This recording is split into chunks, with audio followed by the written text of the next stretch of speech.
Isang malalim na buntong hininga ang kumawala kay Ligaya habang nakatiti siya sa naglalabasang ulat mula sa spreadsheet sa kanyang computer. Bawat numero, bawat posyento, tila ba sumasakal sa kanyang lig. Wala pang 2:00 ng hapon, ngunit ramdam na niya ang pagod na para bang dumaan siya sa isang linggong pagtatrabaho. Sa labas ng bintana, nakalat ang nakakasilaw na ilaw ng siyudad ng Manila, na tila nang uyam sa dilim ng kanyang kasalukuyang buhay. Ligaya, kailan matatapos yan? Hindi ba pinadala ko yan kaninang umaga? Nagulantang si Ligaya sa matinis na boses ni Samantha Vergara, ang kanyang boss. Nakatayo ito sa likod niya, nakapamiwang, at halatang irritable. Pakiramdam niya ay bawat salita nito ay isang matalim na balaraw na tumatagos sa kanyang puso. Malapit na po, Ma'am Samantha. Tatapusin ko lang po ito at agad kong ipapasa. Napabuntong hininga si Samantha, sapat para marinig ng lahat. Kung hindi ka ba naman tamad, matagal na sanang tapos. Ilang araw na akong naghihintay para diyan. Sa susunod, umayos-ayos ka, Ligaya. Sayang lang ang suweldo mo kung ganyan ka magtrabaho. Pinanlitan siya ng mata ni Samantha bago tumalikod at bumalik sa kanyang opisina. Ramdam ni Ligaya ang mapanuring tingin ng makasamahan. Mainit ang kanyang pisngi. Halos lumuha. Nasanay na siya sa ganito. Ngunit bawat paninita ni Samantha ay parang sariwang sugat. Maya-maya. Umilaw ang kanyang cellphone. Isang text message mula kay Aling Nanita. Nasaan na ang pera? Kailangan na ni Itay mo ang gamot niya. Kung hindi ka mapapadala, sino ang mababayad ng ospital? Nanikip ang dibdib ni Ligaya. Galing na siya sa pinakamababang antas ng kanyang savings. Ang buong sweldo niya ay halos diretso sa bayarin sa ospital ni Mang Cardo, ang kanyang amang-amahan. Simula nang makasakit ito, naging doble ang hirap niya sa pakayod. Hindi naman niya ito magawang tutulan. Paano ba naman niya susuklian ang kabaitan ng pamilyang kumupkop sa kanya? Kahit papaminsan-minsan ay pakiramdam niya ay isa lang siyang ATM sa kanilang paningin. Pagkatapos en trabaho, halos kalat ka rin ni Ligaya ang kanyang sarili pawi. Maliwanag pa ang kalangitan ngunit pakiramdam niya ay gabi na. Ang init ng kape na hindi niya natapos kaninang umaga ay tila bumalik sa kanyang lalamunan. Ayaw na niyang humarap sa gulo, pero alam niyang hindi siya makakatakas. Pagdating sa bahay, sinalubong siya ni Aling Nanita sa pinto. Ano, may dala ka ba? Nagugutom na si Mang Cardo. At kailangan din natin ng pambayad sa kuryente. Malapit na tayong putulan. May sweldo pa lang po ako sa susunod na linggo. Aling Nanita. Mahina niyang sagot, habang inilalapak ang kanyang bag. Nagbayad na po ako ang ospital kahapon. Biglang umasim ang muha ni Aling Nanita. Ang ospital? Ilang beses ko nang sinabi sa iyo na unahin mo muna ang gamot niya. Hindi ka ba nakikinig? Paano kung lumala ang sakit niya? Ikaw ang may kasalanan. Ginagawa ko po ang lahat, Aling Nanita, pakiusap niya. Halos lumuha. Pangako. Kukuha po akong extra job para may panggastos tayo. Extra job? Hindi ka pa ba pagod diyan sa trabaho mo? Kung talagang namamalasakit ka, sana ay makahanap ka ng laking mayaman na makakatulong sa atin, bulong ni Aling Nanita, na tila na bibiro, ngunit may bahid ng panunumbat sa kanyang tono. Tumingin si Ligaya sa loob ng bahay. Si Mang Cardo ay nakaupo sa sala, mahina ang katawan, nakatingin lang sa kawalan. Naisip niya ang lahat ng sakripisyo niya para sa kanila. Ang pag-aral na isinakripisyo, ang pangarap na itinago. Lahat para lang matulungan ang pamilya na kumukop sa kanya. Nga pala, asan na ang lumamang kwintas? Tanong ni Aling Nanita. Naiba ang paksa. Ang sabi mo, ibabenta mo. Kailangan nating ng para sa gamot ni Itay mo. Alam mo namang mahalaga yan sa iyo, pero mas mahalaga ang buhay niya. Natigilan si Ligaya. Ang kuwintas.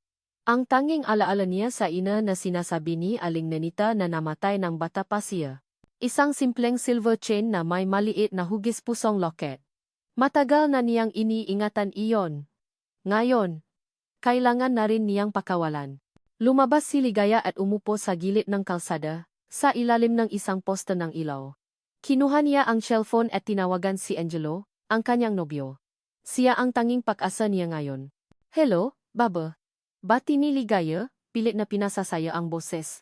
Puwede ka bang makahiram ng pera? Kailangan lang talaga namin para sa gamot ni Itay. Tahimik sa kabilang linya. Pagkatapos, narinig niya ang boses ni Angelo, na tila nainis. Babe, alam mo namang gipit din ako. Saka, hindi ka ba nasasawa sa ganyan? Lagi ka na lang may problema sa dahil sa kanila. Naramdaman ni Ligaya ang kirot sa kanyang dibdib. Pero, Angelo, kailangan lang talaga ngayon. Malaki ang gastusin sa ospital, at si Aling Nanita. Hindi ko alam, Ligaya. Malaki ang gastos ko ngayon. Bakit hindi mo subukang mahanap ng ibang paraan? Nanlumo si Ligaya. Ang tanging tao na inaakala niyang makakasama niya sa hirap at ginhawa ay tila lumayo sa kanya. Napansin niya ang isang sasakyan na huminto sa tapat ng convenience store sa kabilang kalye. Mula sa sasakyan, bumaba si Angelo, kasama ang isang babay. Niyakap ng babay si Angelo, at kitang-kita niya kung paano sila nahalikan. Parang tumigil ang mundo ni Ligaya. 1,000 karayom ang tumusok sa kanyang puso. Ang pagod at sakit na kanyang nararamdaman ay doble na ngayon. Bumaba ang kanyang tingin sa kanyang kamay, hawa ang kwintas. Ang tanging alaala na iniingatan niya. Ngayon, pati ito ay kailangan niyang isakripisyo para sa mataong patuloy na nananamantala sa kanya. Napakagat labis si Ligaya. Pilit pinipigilan ang pagluha. Bukas na bukas din, ibebenta niya ang kwintas. Kinabukasan, maga pa lang ay pumunta na si Ligaya sa isang pawn shop sa Maynila. Nangingini ang kamay niya habang inilalapak ang kwintas sa counter.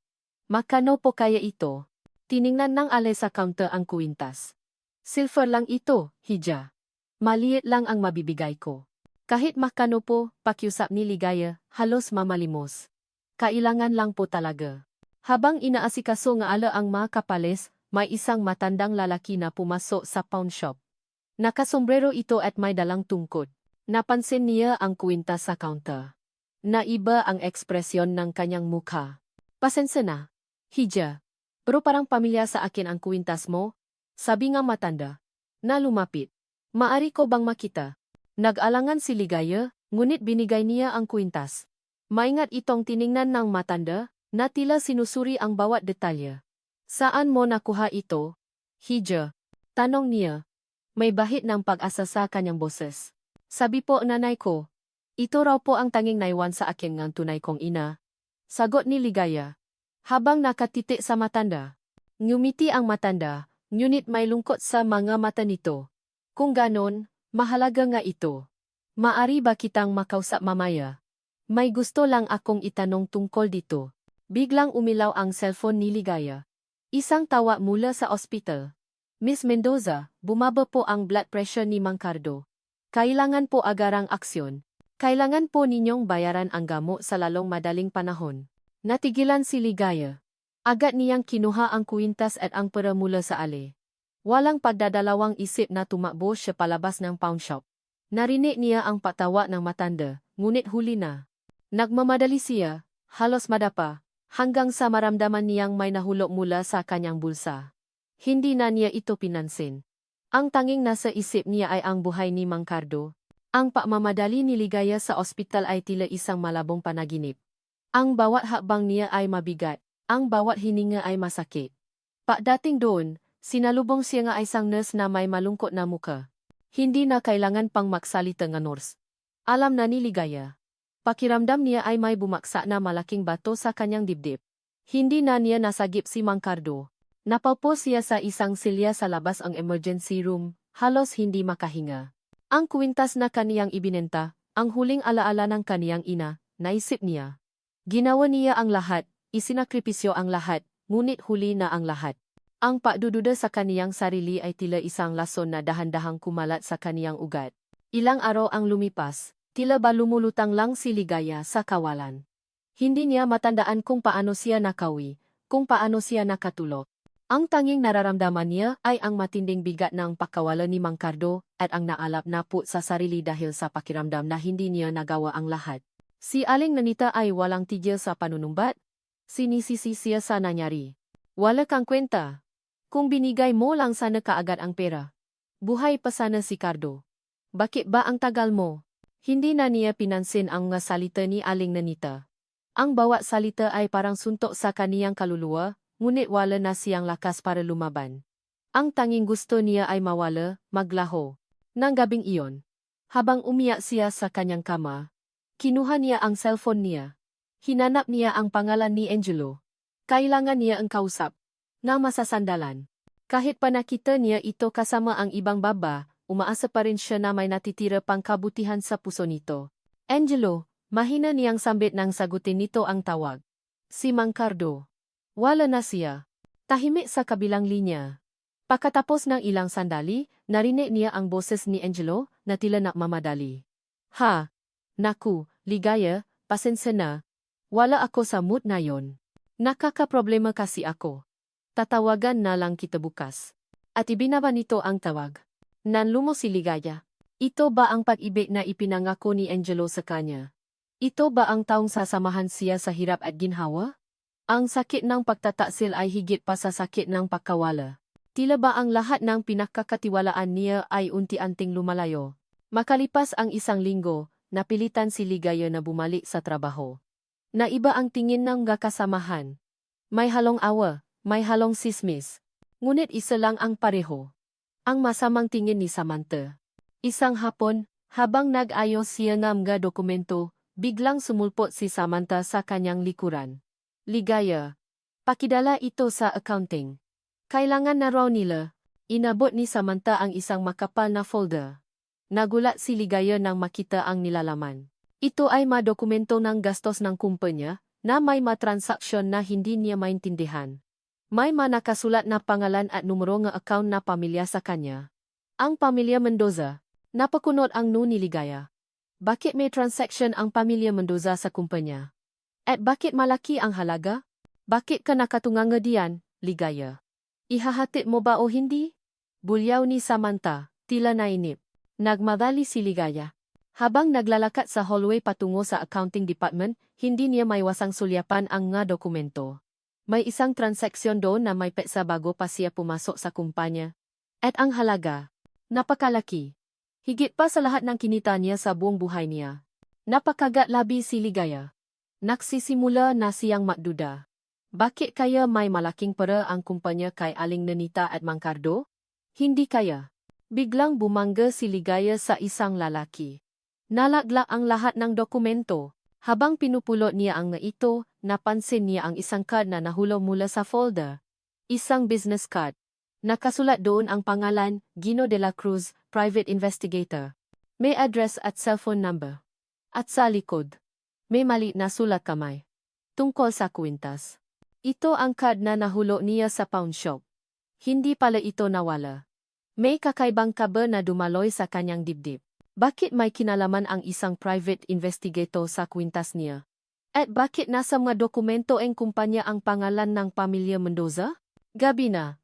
Ngunit hindi na makatulog si Ligaya.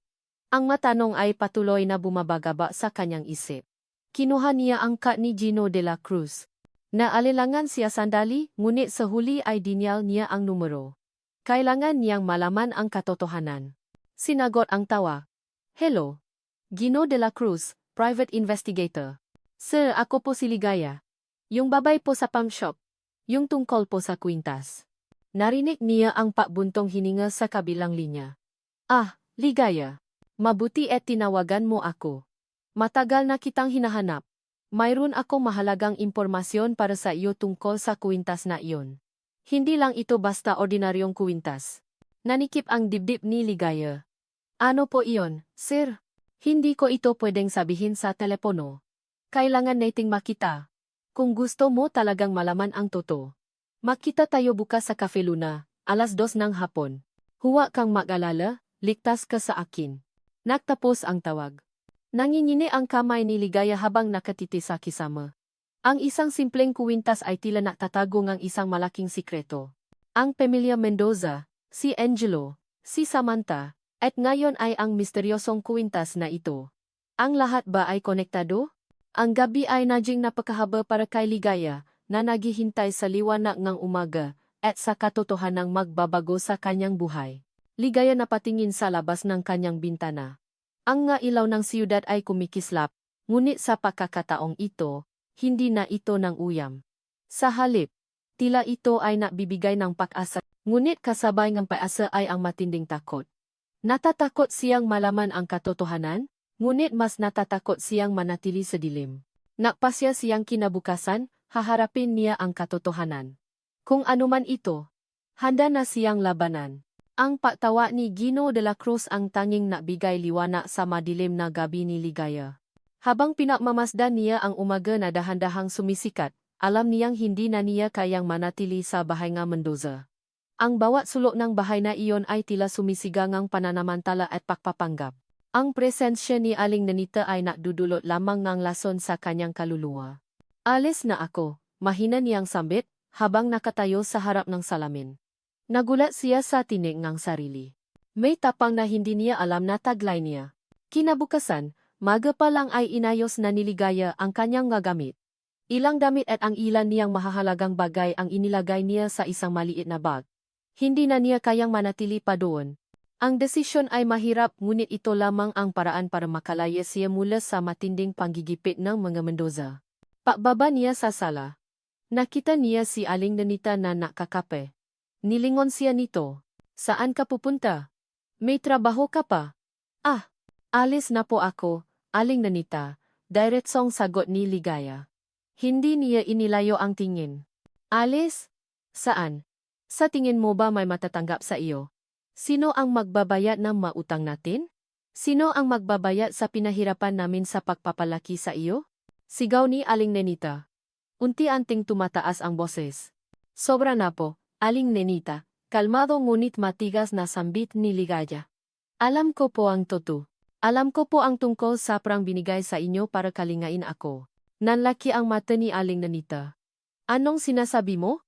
Kinuha ni Ligaya ang isang lukot na papel mula sa bulsa ng kanyang pantalon. Ito ang sulat na natakpuan niya sa lumang kahon ni Mangkado, isang araw pagkatapos nitong pumanaw. Nakasulat doon ang mga detalyeng transaction, kasama ang pangalan ng isang Doña Elena at ang halaga ng perang ibinigay sa mga Mendoza. Hindi ito isang sulat ng pagmamahal, kundi isang talaan ng kasunduan.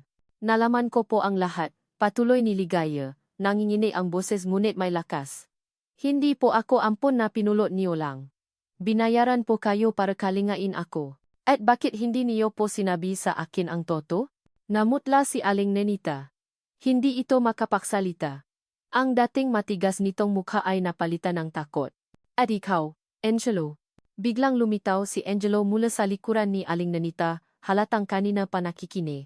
Wala kang ginawa kundi samantalahin ako. Ang lahat ng pagmamahal na ibinigay ko sa iyo, ipinagpalit mo sa kasinungalingan. Ano ba, Ligaya? Ano ba ang pinagsasabi mo diyan? Nakakagulo ka. Sigaw ni Angelo, na tila nagagalit. Wala kang alam. Alam ko.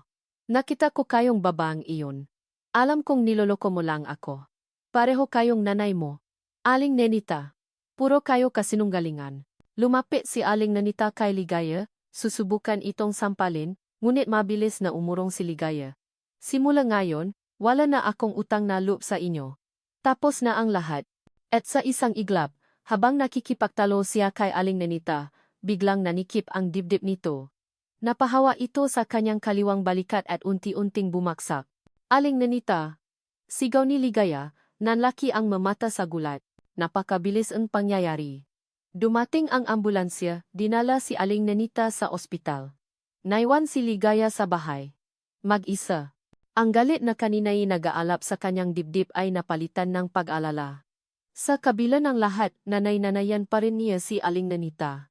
Sa ilalim ng madilim na kalangitan, na may ilang bituin na kumikislap, inilabas ni Ligaya ang malita niya. Ang maliit na piraso ng papel mula kay Mangkado ay hawak niya pa rin. Ang sulat ay nagdetalye hindi lamang sa pagtanggap ng pera, kundi pati na rin sa pagkawan ni Mangkado sa kanya, at ang pagnanais nitong maging malaya siya. Naisip ni Ligaya na marahil, bago mamatay si Mangkado, gusto nitong makaroon siya ng sariling buhay. Patawarin mo ako, Mangkado, bulong niya. Hindi ko po sinasadya. Napakasakit ng lahat. Ang pagkawalan ni Mangkado, ang pagtataksil ni Angelo, at ngayon ay ang paglantad ng kasinungalingan ng pamilyang kanyang kinilala. Walang-wala na siya. Ngunit sa ilalim ng lahat ng sakit na ito, may isang mali na apoy na sumisiklap sa kanyang puso. Apoy ng pag-asa. Kailangan niyang malaman kung sino ang tunay niyang ina. Kailangan niyang hanapin si Doña Elena. Naglakad siya palabas ng bahay. Hila-hila ang kanyang maliit na maleta. Ang malamig na hangin ng gabi ay yumakap sa kanya, Tila ba nangako ng bagong simula. Naglalakad siya sa isang madilim na kalye, ang bawat hakbang ay puno ng paaalinlangan ngunit may kasamang paasa. Handa na siyang lisanin ang lahat ng sakit sa likuran niya. Biglang may bumusina sa likuran niya. Napalingon si Ligaya. Isang mamahaling sasakyan ang huminto sa tapat niya. Bumaba ang bintana.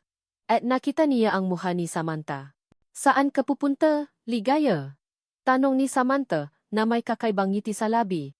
Mukhang nawawala ka, kung naghahanap ka ng mas magandang trabaho, huwag kang umasa.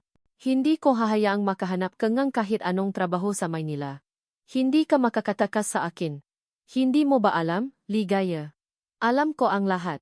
Nanlaki ang ngamata ni Ligaya. Paano nalaman ni Samantha ang tungkol sa kanyang paalis? At anong ibig sabihin nito sa alam ko ang lahat? May kinalaman ba ito sa mga dokumento ng kumpanya? Napaluno si Ligaya. Ang gabi na dapat sana ay simula ang kanyang paglaya ay tila naging simula ang isa pang bangungot. Sa kanyang marangyang opisina, si Doña Elena Reyes ay nakatitig sa bintana, malayo ang tingin. Ang mailaw ng siyudad ay tila hindi na nakakapagbigay liwanag sa dilim ng kanyang puso. 10 taon na ang lumipas mula nang huli niyang makita ang kanyang anak. 10 taon ng pahahanap, 10 taon ng paasa, at 10 taon ng patuloy na pagdurusa. Ang bawat anibersaryo ng araw na nawala ang kanyang anak ay isang sariwang sugat. Ang tanging pinanghahawakan niya ay ang alaala ng isang maliit na hugis-pusong loket na ibinigay niya sa kanyang anak nung sanggol pa ito. Isang simpleng pila na kwintas na may nakaukit na ligaya sa likod. Ito ang tanging bakas na umaasa siyang madidikit sa kanila muli. Biglang tumunog ang telepono sa kanyang mesa. Ang kanyang private investigator, si Gino de la Cruz. Mabilis niya itong sinagot. Doña Elena, may magandang balita po ako, simula ni Gino, may bahid ng pagkasabi sa boses. Nakita ko na po ang kwintas. At nakita ko rin po ang babaeng nakbenta nito. Napaw po ng tuwid, si Doña Elena. Nanlaki ang kanyang nga mata. Sigurado ka, Gino. Hindi ka nakakamali. Sigurado po ako, Doña Elena. Nasa pawn shop po ako kaninang umaga. Nakita ko po ang kwintas at nakita ko rin po ang babay. Bata pa po siya at kitang-kita po ang paghihirap sa mukha niya. Kahawik po siya ng litrato na ibinigay ninyo sa akin. Naramdaman ni Doña Elena ang pag-init ng kanyang nga mata. Isang butil ng luha ang pumata sa kanyang pisngi. Ang pag-asa na matagal na niyang inilibing ay unti-unting muling sumisibol. Nasaan siya ngayon? Gino. Kailangan ko siyang makita. Nawala po siya, Doña Elena. Bigla po siyang namamadali papuntang ospital. Pero mayroon po akong contact number niya. Nakuha ko po ito sa marekord ng kumpanya niya. Nagtatrabaho po siya sa Vergara Corporation. Nagulat si Doña Elena. Vergara Corporation. Ang kumpanya ang matagal na niyang karibal sa negosyo. Si Conrado Vergara. May kinalaman ba ito? Sige. Gino. Hanapin mo siya kaagad. Gamitin mo ang lahat ng resources mo. Gusto ko siyang makita sa lalong madaling panahon. Masusunod po, Doña Elena. Pagkatapos ng tawag, napasandal si Doña Elena sa kanyang upuan. Ang damdamin niya ay makahalo. Tuwa dahil sa posibilidad na matapuan na niya ang kanyang anak, ngunit mayroon ding kaba. Kung totoong ligaya ang babaeng iyon, ano ang nangyari sa kanya sa loob ng 10 taon? At bakit siya nagtatrabaho sa kumpanya ni Conrado Vergara? Kinuha niya ang isang lumang album ng litrato. Sa isang pahina, naroon ang litrato niya noong kabataan niya, hawa ang isang maliit na sanggol na may suot na kwintas na katulad ng inilarawan ni Gino. Ligaya ko, bulong niya. Sana ay may balik ko ang lahat ng nawala sa iyo. Biglang bumukas ang pinto ng opisina. Pumasok ang kanyang personal assistant, si Manang Sonia. Doña Elena, may tumatawag po sa inyo. Mula po sa The Echoes, isang anonymous source. Napakunot ang ni Doña Elena. Dark Echoes? Sino dyan? Hindi po nila sinasabi ang pangalan, pero nagbabanta po sila na ilalabas ang malumang sikreto tungkol sa inyo at sa inyong kumpanya kung hindi po kayo titigil sa paghahanap sa isang tiyak na individual. Naramdaman ni Doña Elena ang panlalamig ng kanyang pakiramdam. May nagbabanta sa kanya. May kinalaman ba ito sa paghahanap niya sa kanyang anak? Alam niyang marami siyang kaaway sa negosyo, ngunit ang direktang pagbabanta na ito ay bago. Sino ang nagutos sa kanila? Matigas niyang tanong. Hindi po nila sinabi, Doña Elena. Pero ang boses po, parang may familiarity po. Nagsimulang tumakbo ang isip ni Doña Elena. Ang Vergara Corporation. Ang biglaang paghahanap sa kanyang anak. Ang anonymous na pagbabanta. May koneksyon ba ang lahat ng ito? Napakadiing ang kanyang hawa sa telepono. Manang Sonya, magpatawa kang pulong sa lahat ng legal team ko. At makipag-ugnayan ka sa security. Hindi ko hahayaang may manakit sa akin o sa kung sino mang malapit sa akin. Tumango si Manang Sonya at lumabas. Naiwan si Doña Elena sa opisina. Nakatiti sa litrato ng kanyang anak. Ramdam niya ang pagtaas ng peligro, ngunit hindi siya susuko.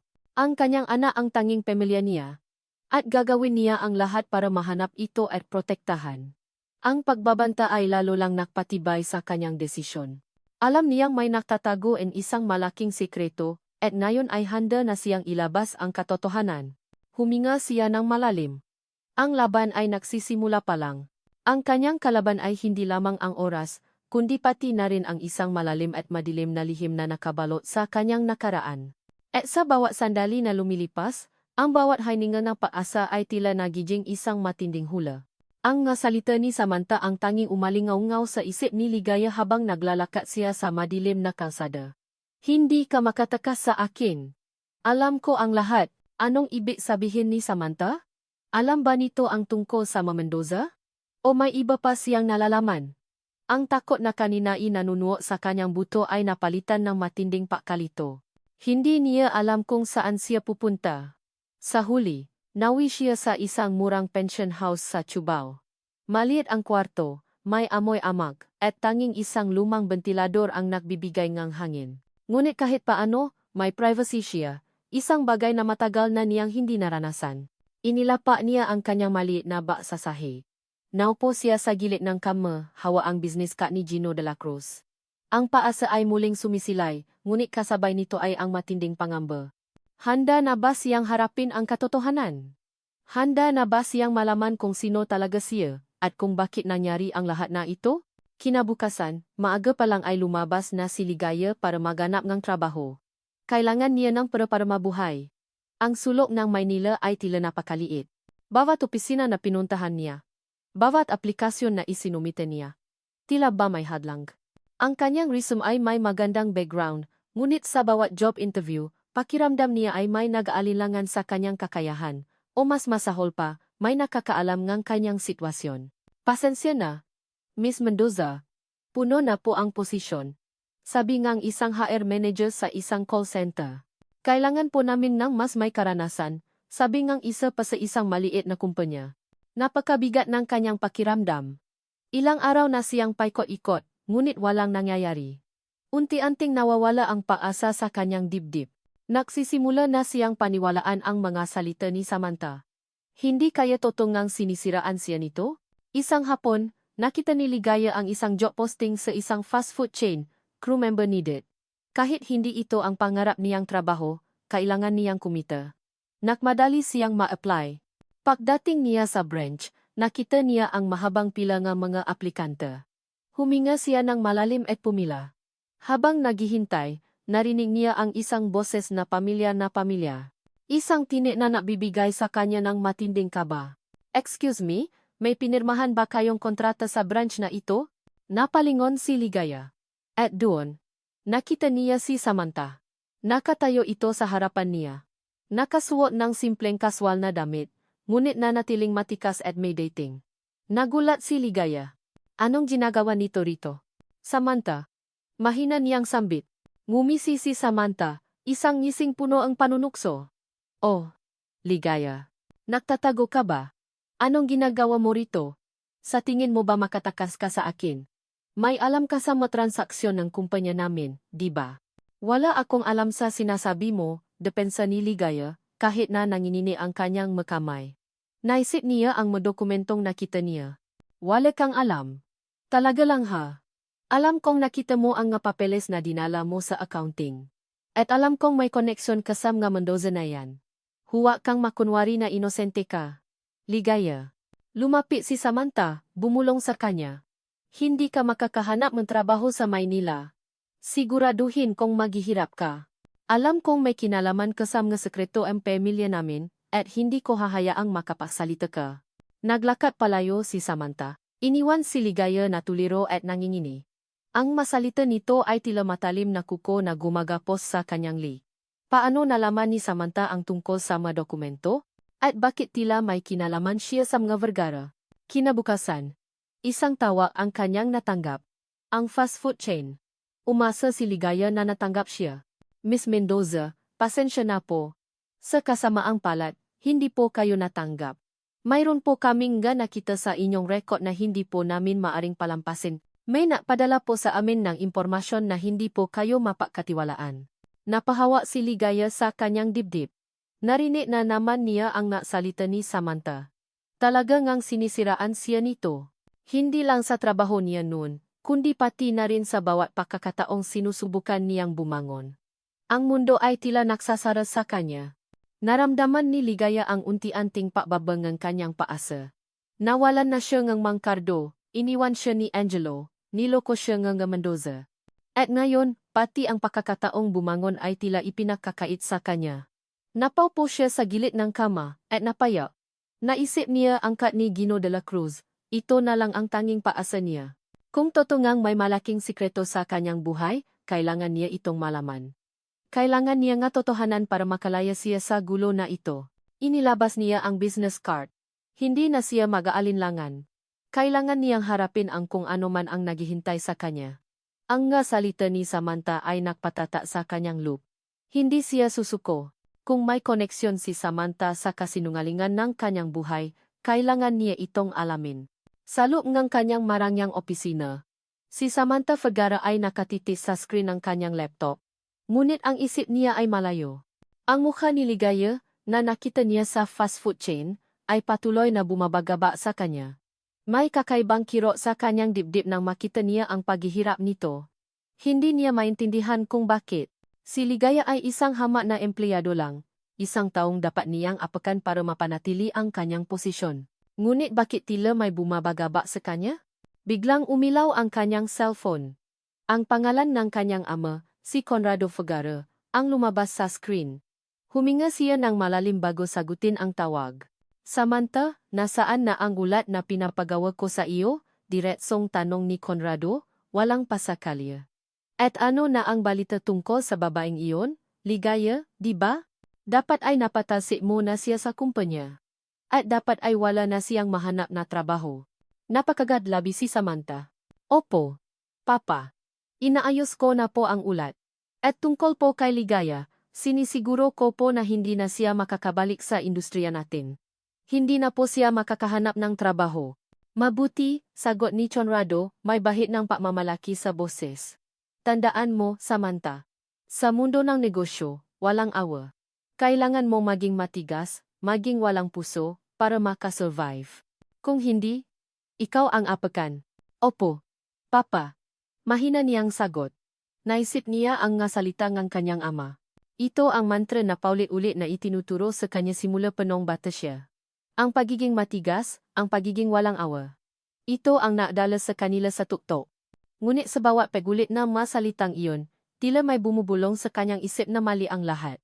Huwag kang maging malambot, Samantha, patuloy ni Conrado. Lalo na sa magkataong pwedeng maging hadlang sa ating magkaplano. Ang babaeng iyon, may alam siya.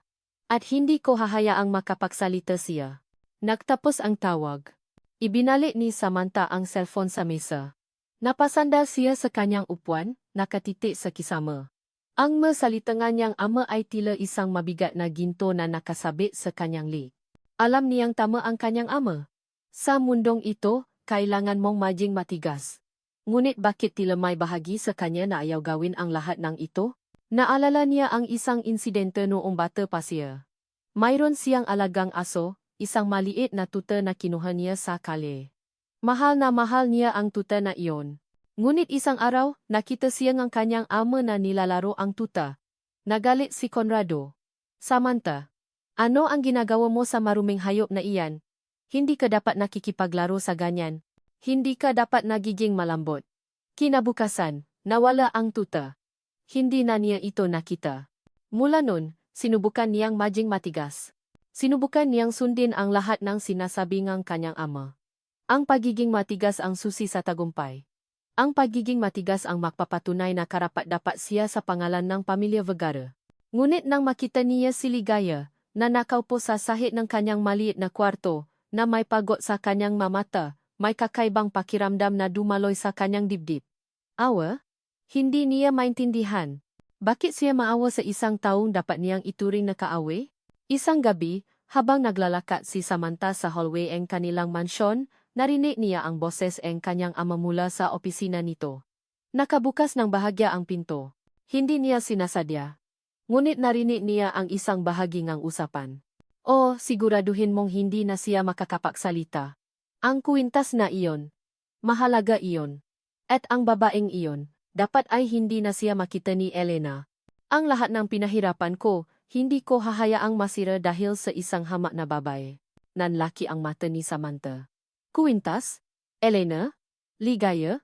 Ang lahat ba ay konektado? Ang kwintas na iyon? Ito ba ang kwintas na nakita niya sa mga dokumentong kumpanya? Ang kwintas na ibinenta ni Ligaya? Naramdaman niya ang pagbilis ng tibok ng kanyang puso. Ang kanyang ama ay tila may itinatago. At ang nga salita nito ay tila nagtatago ng isang malalim at madilim na sikreto.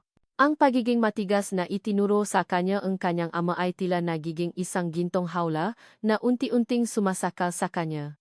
Hindi niya alam kung ano ang dapat niyang gawin. Ang kanyang ama ay ang tanging pamilya niya. Ngunit ang nasalita nito ay tila nagtatago ng isang kasinungalingan na mas malaki pa sa inaakala niya. Ang pag-alilangan ay unti-unting kumalat sa kanyang isip. Ang kanyang ama, ang kanyang idol, ay tila hindi na ang taong kilala niya. Kinabukasan, habang nakakape si Samantha sa kanyang opisina, hindi niya maiwasang isipin ang narinig niya. Ang kwintas na iyon, mahalaga iyon. Bakit mahalaga ang kwintas ni Ligaya? At sino si Elena? Nakpasya siyang imbestigahan ang sarili niyang ama. Hindi niya alam kung bakit. Ngunit may isang bahagi sa kanya na gustong malaman ang katotohanan. Ang pagiging matigas ay hindi na sapat. Kailangan niyang malaman kung ano ang totoo. Binuksan niya ang kanyang laptop at nagsimulang mag-research. Hinanap niya ang pangalan ni Elena at kwintas sa malumang balita at dokumento ng kumpanya. Wala siyang nakita. Tila ba may natatago ng isang malaking sikreto. Biglang may pumasok sa kanyang opisina. Si Ligaya. Nakatayo ito sa harap niya, may hawak na folder. Ma'am Samantha, pinapabigay po ito ni Sir Conrado, mahina nitong sambit. Kinuha ni Samantha ang folder. Ngunit sa pagkakataong ito, hindi niya na inasa si Ligaya. Sa halip, tiningnan niya ito ng matagal. Ang nga mata ni Ligaya ay puno ng pagod at lungkot, ngunit mayroon ding kakaibang lakas. Sige, Ligaya, mahina niyang sagot. Salamat. Nagtaka si Ligaya sa biglang pagbabago tono ni Samantha. Ngunit hindi na niya ito pinansin. Tumalikot siya at lumabas. Naiwan si Samantha sa kanyang opisina, nakatiti sa folder na hawak niya. Ang kanyang ama ay tila isang malaking palaisipan. At si Ligaya, na datiye kinainisan niya, ay tila nagiging isang susi sa paglutas ng palaisipan na iyon. Ang kanyang mundo ay unti-unting nagbabago. At sa kauna-unahang pagkakataon, hindi niya alam kung ano ang susunod na mangyayari. Ang kakaibang tingin ni Samantha kanina ay bumabagaba pa rin kay Ligaya habang naglalakad siya pabalik sa kanyang tinutuluyan. Alam niyang may alam si Samantha. At ang pagiging kalmado nito ngayon ay mas nakakabahala kaysa sa mga panunumbat nito noon. Ngunit may mas matindi pa siyang kailangan harapin. Ang tawa mula kay Gino de la Cruz ay napatata sa kanyang loob. Kailangan niyang malaman ang katotohanan. Ngunit bago niya harapin ang estranghero na may hawak ng kanyang nakaraan, kailangan niyang harapin ang mga taong gumawa sa kanya ng kasinungalingan. Kailangan niyang harapin ang pamilya Mendoza. Huminto siya sa tapat na bahay ng mga Mendoza. Ang bahay na dati kinilala niyang tahanan ay tila ngayon ay isang kulungan, punong alaala ng pait at pananamantala. Huminga siya ng malalim at pumasok. Naabutan niya si Aling Nenita sa sala, nanonood ng telebisyon. Napalingon ito nang makita siya. Oh, akala ko ba umalis ka na? Bumalik ka lang pala para manggulo. Diretsong tumingin si Ligaya kay Aling Nenita. Walang takot sa kanyang nga mata. Bumalik po ako para malaman ang totoo. At para tapusin na ang lahat ng kasinungalingan ninyo. Nagiba ang mukha ni Aling Nenita. Anong kasinungalingan ang pinagsasabi mo diyan? Kami ang nakpalaki sa iyo. Kami ang nakpakain sa iyo. Wala ka dapat ipagmalaki kung hindi dahil sa amin. Inilabas ni Ligaya ang lukot na papel na ninuot niya sa magamit ni Mang Cardo. Iniabot niya ito kay Aling Nanita. Basahin niyo po ito. Ito po ang sulat ni Mang Cardo. Tungkol po ito sa kung paano niyo ako nakuha. At tungkol po sa perang tinanggap niyo. Nanlaki ang mata ni Aling Nanita nang makita ang sulat. Nangingine ang kanyang kamay habang binabasa ang nakasulat. Ang kanyang kulubot na mukha ay unti-unting namutla. Hindi. Hindi ito totoo. Kasinungalingan yan. Kasinungalingan? Bakit po may pangalan ng isang Doña Elena diyan? Bakit po may malaking halaga ng pera na binigay sa inyo para lang kalingain ako? Giit ni Ligaya. Unti-unting lumalakas ang boses. Hindi po ako ampon na pinulot niyo lang. Binayaran po kayo. Binayaran po kayo para ilayo ako sa tunay kong pamilya. Biglang nahubat ng sinalas si Aling Nanita, handa nang sumugot kay Ligaya. Wala kang alam. Hindi mo naiintindihan. Ngunit bago pa makalapit si Aling Nanita, biglang lumabas si Angelo mula sa kusina. Ano ba ang kaguluhan dito? Ligaya, ano ba ang problema mo? Bakit ka naninigaw sa nanay ko? Nilingon ni Ligaya si Angelo, puno ng pagkadismaya. Ikaw, Angelo. Ikaw ang problema. Ang lahat ng sinasabi mo sa akin ay puro kasinungalingan. Akala ko makaibigan tayo, akala ko mahal mo ako. Pero niloloko mo lang ako. Ikaw at ang pamilya mo, pareho kayong manloloko. Wala kang karapatang pagsalitaan kami ng ganyan. Sigaw ni Angelo, lumapit kay Ligaya. Ang yabang-yabang mo. Kung hindi dahil sa amin, wala ka sana ngayon. Wala sa inyo ang utang na loob ko. Sagot ni Ligaya. Nanginginis sa galit. Ang utang na loob ko ay kay Mang Cardo. Na kahit papaano ay nakpakita ng counting konsensya bago siya mamatay. Hindi sa inyo na hinawa akong pera. Tigil. Sigaw ni Aling Nanita, namumutla. Tama na yan. Hindi niyo alam ang pinagsasabi niyo. Alam ko, Aling Nanita. Alam ko na may nabayat sa inyo. At kung hindi niyo sasabihin kung sino ang Doña Elena na iyon, at kung sino ang nautos sa inyo na ilayo ako sa kanya, ipapademanda ko kayo.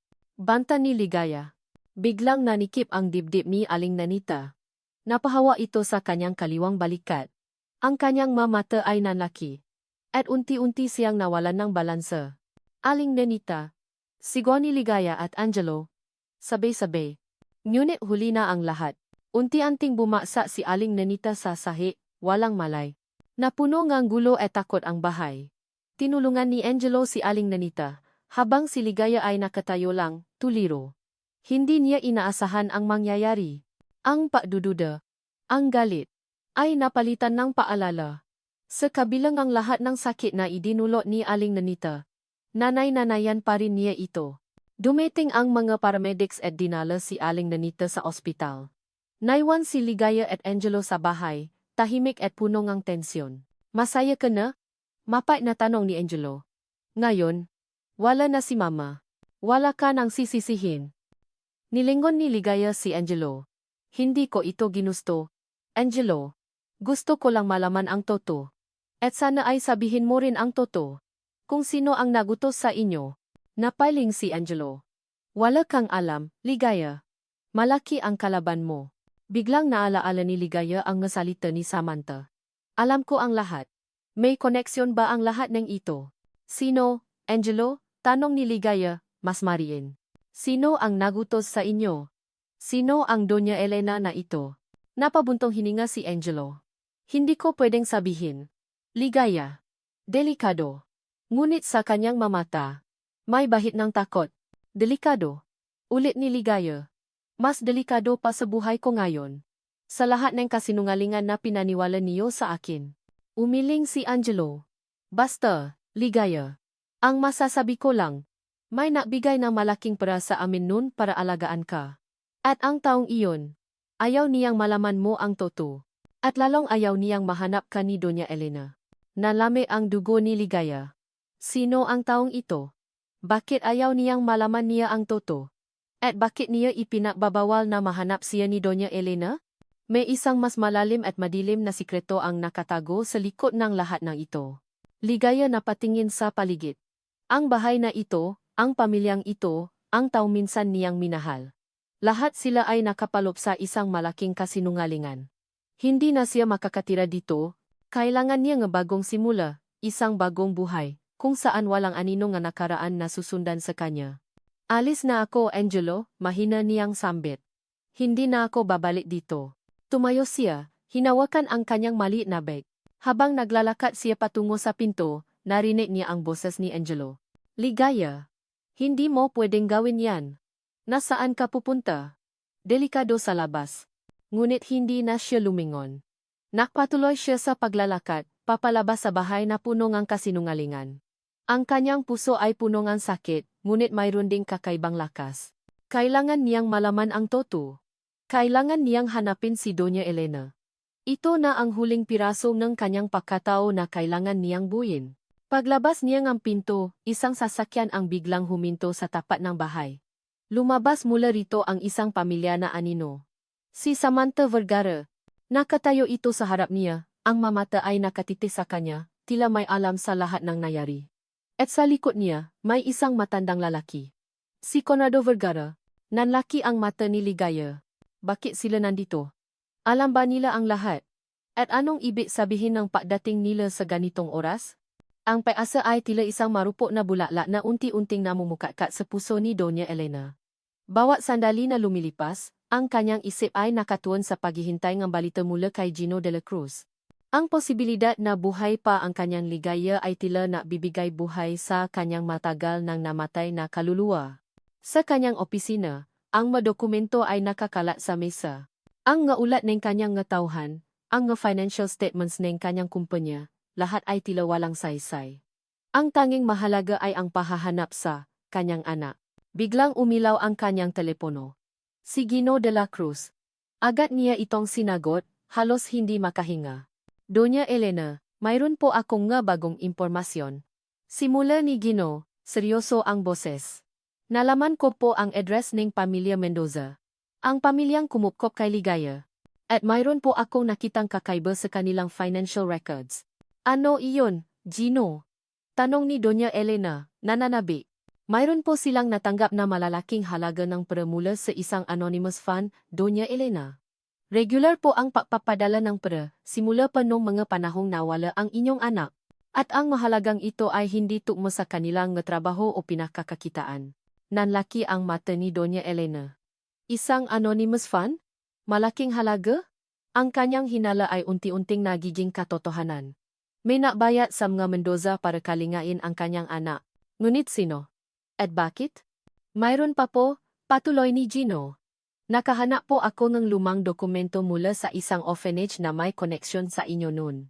Nakasaad po doon ang isang kasunduan sa pagitan ng mga Mendoza at isang third party para sa pag-ampon ng isang sanggol, at ang petsa. Tukma po sa petsa ng pakawalan ng inyong anak. Nangingini ang kamay ni Doña Elena. Ang bawat piraso ng impormasyon ay tila isang matalim na kutsilyo na tumatago sa kanyang puso. Ang kanyang anak ay hindi namatay. Kinuha ito mula sa kanya. At ang kwintas, Doña Elena, sabi ni Gino. Nakumpirma ko po na ito nga ang kwintas na ibinigay ninyo sa inyong anak. Mayroon po itong maliit na marka sa likod na tanging kayo lang ang nakakaalam. Naramdaman ni Doña Elena ang pag-init ng kanyang pisngi.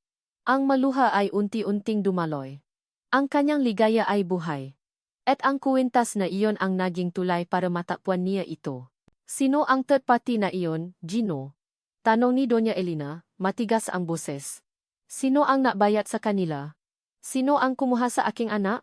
Hindi pa po natin sigurado, Doña Elena. Ngunit ang matransaksyon ay dumaan sa isang shell corporation na may koneksyon sa Vergara Corporation. Nanlaki ang mata ni Doña Elena. Vergara Corporation? Conrado Vergara? Ang kanyang matagal ng karibal sa negosyo? Hindi ito maaring makataon. Gino, kailangan kong makita ang mga Mendoza, matigas niyang utos. Kailangan kong malaman ang buong katotohanan mula sa kanila. Masusunod po, Doña Elena. Ngunit mag-ingat po kayo. Kung totoo ang hinala natin, mayroon po kayong malaking kalaban. Pagkatapos ang tawa, napasandal si Doña Elena sa kanyang upuan. Ang galit ay unti-unting kumalat sa kanyang katawan. Ang kanyang anak ay kinuha mula sa kanya, at isang malaking kasinungalingan ang binuo sa kanyang paligid. Ang lahat ng paghihirap niya, ang lahat ng paghahanap, ay tila may isang taong naplano. Naisip niya ang kanyang nakaraan. Ang kanyang pagiging matagumpay sa negosyo ay nagdulot ng maraming inggit. Ngunit sino ang may kakayahang gawin ang ganito kalaking kasinungalingan? Biglang umilaw ang kanyang cellphone. Isang text message mula sa isang hindi kilalang numero. Huwag kang magpatuloy sa paghahanap. Kung hindi, may mas masahol pa sa pagkawala ang mangyayari. Tigilan mo ang pahuhukay sa nakaraan. Kung hindi, ang iyong anak ang magdurusa. Nangingini ang kamay ni Doña Elena. Ang kanyang anak. Alam nila na hinahanap niya ang kanyang anak. At ang pagbabanta ay direkta. Pinakinggan niya ang voice message na kasama ng text. Isang boses na pamilya, ngunit hindi niya matukoy. Isang boses na tila may bahid ng pagmamalaki at pagbabanta. Tigilan mo ang paghahanap, Elena. Kung hindi, sisiguraduhin kong maghihirap ang iyong anak. Mas masahol pa sa nararanasan niya ngayon. Nanlami ang dugo ni Doña Elena. Ang boses na iyon. Parang narinig na niya. Ngunit saan? At ang magsalita. Mas masahol pa sa nararanasan niya ngayon. Ibig sabihin, alam nila ang sitwasyon ni Ligaya. Alam nila ang paghihirap na dinaranas nito. Napakadiin na ang kanyang hawak sa cellphone. Hindi siya susuko. Kung may nagbabanta sa kanyang anak, kailangan niyang labanan ang taong iyon. Ang pagbabanta na ito ay lalo lang napatibay sa kanyang desisyon. Handa na siyang harapin ang sinuman, kahit sino pa man ito. Ang kanyang anak ang kanyang buhay, at gagawin niya ang lahat para protektahan ito. Ang laban ay nagsisimula na. At sa pagkataong ito, hindi na siya mag-isa. Ang pagdating ni Samantha e Conrado Vergara sa bahay ng mga Mendoza ay tila isang malamig na hampas ng hangin sa mukha ni Ligaya. Ano ang ginagawa nila dito? May alam ba sila sa gulo na nangyari? Ang takot ay muling kumapit sa kanyang lalamunan. Ngunit sa pagkakataong ito, hindi na siya natatakot para sa kanyang sarili, kundi para sa katotohanang matagal nang nakatago. Ngunit bago pa siya makapatanong, isang tawa ang kanyang natanggap. Si Gino de la Cruz. Naalala niya ang kanilang usapan. Ang paasa na dala ng pangalan ni Doña Elena. Ito na siguro ang oras para harapin niya ang totoo. Kinabukasan, maaga pa lang ay pumunta na si Ligaya sa Cafe Luna. Nanginginig ang kanyang mga kamay habang umiinom ng kape. Ang bawat tao na pumapasok sa cafe ay tinitignan niya. Nag-iisip kung sino kaya si Gino de la Cruz. Maya-maya. Isang matandang lalaki ang lumapit sa kanyang mesa. Siya ang matanda sa pawn shop. Si Gino de la Cruz. Ligaya, bati ni Gino, may ngiti sa kanyang labi. Salamat at dumating ka. Ano po ang sasabihin niyo tungkol sa kwintas? Diretsong tanong ni Ligaya, hindi na makapaantay. Kinuha ni Gino ang isang maliit na folder mula sa kanyang bag. Inilabas niya ang isang larawan. Isang larawan ng isang babay, bata pa, na may suot na kwintas na eksaktong katulad ng sa kanya. Ang babae sa larawan ay may matikas na tindi, ngunit may malungkot na mga mata. Sa ilalim ng larawan, may nakasulat na pangalan, Elena Reyes. Ito si Doña Elena Reyes. Simula ni Gino. Siya ang nautos sa akin na hanapin ang kwintas na iyan. Ang kwintas na iyan ay ibinigay niya sa kanyang anak, na nawala noong sanggol pa lang. Nanlaki ang mata ni Ligaya. Tiningnan niya ang larawan, pagkatapos ay ang kanyang kwintas na suot niya. Makamuha. Ang marka sa likod ng loket ay pareho. Ang bawat detalye ay nagtutugma. Hindi po, imposible, mahina niyang sambit, habang nanginginig ang makamay. Patay na po ang nanay ko. Sabi po ni Aling Nanita. Niloko ka, Ligaya, diretsong sabi ni Gino. Si Doña Elena Reyes ay buhay. At siya ang tunay mong ina. Ang kwintas na iyan ang patunay. Parang gumuho ang mundo ni Ligaya. Lahat ng pinaniniwalaan niya, lahat ng itinuro sa kanya, ay kasinungalingan. Ang kanyang nanay ay buhay. At siya ay anak ng isang mayamang donya. Ang kanyang dibdib ay punong-puno ang sari-saring emosyon. Gulat, kagalakan, ngunit higit sa lahat, matinding sakit. Bakit siya iniwan? Bakit siya ipinagkatiwala sa Mendoza? Ikinuwento ni Gino ang lahat ng nalaman niya. Ang tungkol sa anonymous fund, ang kasunduan sa paampon, at ang hinala ni Doña Elena na mayroong isang malaking kasinungalingan sa likod ng lahat ng ito. Gusto ka niyang makita, Ligaya, sabi ni Gino. Desperado siyang mahanap ka. Napakagatlabi si Ligaya. Ang kanyang ina. Ang totoo niyang ina. Ang taong inakala niyang matagal nang pumanaw ay naghihintay sa kanya. Saan po siya? Tanong ni Ligaya. Nangingini ang boses. Binigay ni Gino ang address ng mansion ni Doña Elena. Naghihintay siya sa iyo. Napakabilis ng paglalakbay ni Ligaya. Ang bawat hakbang ay puno ng pag-asa at kaba. Sa wakas, malalaman na niya ang buong katotohanan. Sa wakas, makikita na niya ang kanyang tunay na ina. Pagdating niya sa address, namangha siya sa laki at ganda ng mansion. Malaki, marangya, at puno ng buhay. Ito ang mundo ng kanyang tunay na ina. Ito ang mundo na dapat sana ay kinagisnan niya. Humakbang siya patungo sa gate. Huminga siya ng malalim, pilit na pinapakalma ang kanyang sarili. Ito na ang sandaling pinakahihintay niya. Nang bumukas ang malaking pinto, nakita niya ang isang elegante at may edad na babae na nakatayo sa sala. Ang mga mata nito ay puno ng lungkot, ngunit may bahid ng pag-asa. Ito si Doña Elena, ang kanyang tunay na ina. Ligaya? Mahina nitong sambit, tila hindi makapaniwala. Tumango si Ligaya, hindi makapasalita. Ang luha ay unti-unting dumaloy sa kanyang pisngi. Ang kanyang ina. Ang taong matagal na niyang hinahanap. Ngunit bago pa sila magyakapan, biglang may narinig si Ligaya mula sa loob ng mansion. Isang boses. Isang boses na pamilya na pamilya. Mama, sinisiguro ko po na makukuha natin ang lahat ng kailangan natin mula sa kanila. Nanlaki ang mata ni Ligaya. Ang boses na iyon. Si Samantha. Lumingon siya sa loob. At doon, nakita niya si Samantha na nakaupo sa sofa, hawa ang isang tablet, at mukhang seryoso ang usapan nila. Ang kanyang dating boss, ang taong napahihirap sa kanya. Ngayon, nasa bahay ng kanyang tunay na ina. Ang kagalakan na naramdaman niya kanina ay biglang napalitan ng pakalito at pakabigla. Anong koneksyon ni Samantha kay Doña Elena? Bakit sila makasama? At anong ibig sabihin ng mga salitang makukuha natin ang lahat ng kailangan natin? Tila ba ang lahat ng paasa niya ay biglang naglaho? Napalitan ng isang malaking katanungan na nagdulot ng matinding kaba sa kanyang dibdib. Ang mukha ni Samantha. Ang boses nito na umalingaw sa malaking sala ay tila bumato kay Ligaya. Naroon ang kanyang ina, si Doña Elena, at naroon si Samantha, ang kanyang dating amo na nagpahihirap sa kanya. Anong ibig sabihin nito? Anong koneksyon nila? Parang sumabo ang kanyang isip sa daming ng katanungan. Nilingon ni Doña Elena si Ligaya. Ang mata nito ay puno ng luha at pag-asa. Ligaya. Anak ko. Hindi na napigilan ni Ligaya ang kanyang sarili. Lumapit siya, ang paa ay tila may sariling buhay. Naalangan siyang yakapin ang babaeng ito, ang kanyang tunay na ina, ngunit ang paasa sa mga mata ni Doña Elena ay tila natula sa kanya. Sa wakas, isang yakap na puno ng matagal ng paghihintay. Mama, mahina niyang sambit, habang umiyak sa balikat ni Doña Elena. Ang yakap ay nagbigay sa kanya ng init na matagal na niyang hinahanap. Ngunit ang presensya ni Samantha ay patuloy na bumabagaba sa kanya. Unti-unting kumalas si Ligaya sa yakap. Ma'am Samantha, anong ginagawa niyo po rito? Napakunot ang noo ni Doña Elena. Kilala mo siya, Ligaya. Bakit? Bago pa makasagot si Ligaya, sumingit si Samantha. Ligaya, anong ginagawa mo rito? Paano mo nalaman ang lugar na ito? Ang kanyang boses ay may bahid ng pagtataka at pagkagulat. Si Ligaya ang anak ko. Samantha. Diretsong sagot ni Doña Elena. Habang hinahawakan ang kamay ni Ligaya. Ang anak na matagal ko nang hinahanap. Nanlaki ang mata ni Samantha. Anak?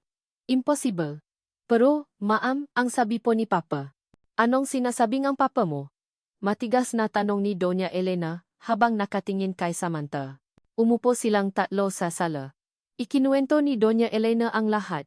Ang kanyang pagbubuntis, ang pagkasilang kay Ligaya, at ang trahedya ng pagkamatay ng kanyang ina na sinamantala ng mataong may masamang hangarin.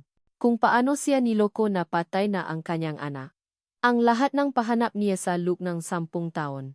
May isang taong naplano ng lahat. Ligaya. Sabi ni Doña Elena. Habang nakatingin sa kanya. Mayroong isang taong gustong kunin ang lahat sa akin, kabilang ang aking anak. At ang taong iyon, ginamit niya ang Mendoza. At ngayon, may hinala ako kung sino siya. Nangingini ang mga kamay ni Ligaya. Ang kanyang buhay ay tila isang malaking kasinungalingan. Sinuri ko ang mga financial records ng mga Mendoza, patuloy ni Doña Elena. Ang matransaksyon ay dumaan sa isang shell corporation na paari ng isang tao na matagal ko ng kakumpetensya sa negosyo. At ang taong iyon ay walang iba kundi si Conrado Vergara. Nagulat si Samantha. Papa? Hindi po. Hindi po magagawa ni Papa iyon. May sapat akong ebidensya. Samantha. Sabi ni Doña Elena. Habang tinitignan ang reaksyon ni Samantha. Ang bawat transaksyon, ang bawat dokumento, ay nagtuturo sa kanya. Siya ang nasa likod ng pagkawalan ni Ligaya. Siya ang naplano ng lahat. Nanlalaki ang mata ni Samantha. Hindi siya makapaniwala. Ang kanyang ama, ang taong kanyang hinahangaan at iginagalang, ay isang halimaw. Ang kanyang ama ang nagdulot ng lahat ng paghihirap ni Ligaya. Ang kanyang ama ang nagiwalay sa mag-ina. Narinig ko po siya, ma'am, biglang sambit ni Ligaya, nangingini ang boses. Narinig ko po si Angelo na sinasabing may nagbigay ng malaking pera sa kanila para alagaan ako. At ayaw niyang malaman ko ang totoo. Nakpalitan ng tingin si Doña Elena at Ligaya. Ang bawat piraso ng impormasyon ay unti-anting bumubuo ng isang nakakapanindig balahibong larawan. Ngayon, naiintindihan ko na kung bakit mo ako sinisiraan. Samantha, sabi ni Ligaya, habang nakatingin kay Samantha. Ginagamit ka lang pala ng papa mo para maging kasangkapan. Namutla si Samantha. Hindi siya makasagot. Ang lahat ng pagmamalaki at kayabangan niya ay tila naglaho. Ang kanyang ama ay niloko siya. Ginawa siyang papet. Biglang tumuno ang cellphone ni Doña Elena. Isang hindi kilalang numero. Sinagot niya ito. Elena, hindi ka nakinig sa akin, ha? Isang boses ng lalaki, pamilyar na pamilyar. Ito ang boses sa voice message. Ito ang boses na narinig niya dati. Ngunit ngayon ay malinaw na. Sinabi ko na sa iyong tigilan mo ang paghahanap. Ngayon, mararamdaman mo ang galit ko. Napakadiin ng hawa ni Doña Elena sa telepono. Conrado, alam kong ikaw ito. Ano ang kailangan mo sa amin? Narinig ni Ligaya ang pangalan. Conrado. Ang pangalan ng ama ni Samantha. Nanlaki ang kanyang mata. Wala kang alam, Elena, tumatawang sabi ni Conrado.